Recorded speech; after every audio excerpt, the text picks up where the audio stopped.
your side with more details about a work release program in Portsmouth. The question now, is a work release program for prisoners threatening public safety?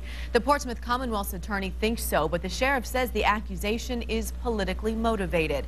10 on your side's Ann McNamara explains what sparked this debate. Ann? Katie, the answer, this guy, inmate Anthony Ruffin, who didn't return to the sheriff's work release program last month. And the Commonwealth's attorney tells me Ruffin was the 7th inmate to escape in the last year. Sheriff Watson says, prove it. January 9th, Portsmouth inmate Anthony Ruffin was supposed to be on his way back to the work release center. Police say he assaulted 2 people at 9:45 p.m. Ironically, he was logged in at the work center at 9:46 p.m., so a minute later. Do you have any confidence he ever was there that night? That's a $64,000 question. Records show Ruffin worked the next day, but his employer left him with his girlfriend. Ruffin never came back. Weeks later, police found him riding a bike in Newport News. The thought that they're going around unsupervised sends cold chills up my spine, to be quite frank with you. Commonwealth's attorney Earl Mobley says Ruffin is the 7th inmate to escape the sheriff's work release program since last February. The sheriff says there were only 2. That is the most reckless statement I've ever heard in my life from a Commonwealth attorney. There's not 7 people out on the street, nor there has been.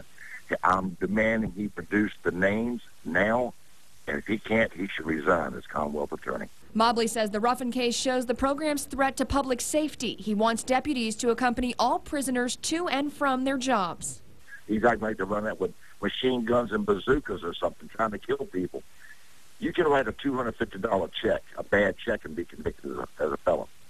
That doesn't mean the person is violent. The sheriff says his office complies with state laws. The Department of Corrections approves all inmates before they're allowed into the program. He says Mobley's accusations are politically motivated. It's a movement right now to try to downsize the sheriff's office and to get rid of the city jail. Why? Because they want to hold them at Hampton Roads Regional Jail. Somebody's making some money somewhere. I don't really care one way or the other whether Portsmouth has a jail here or not. I'm just, required to do my job.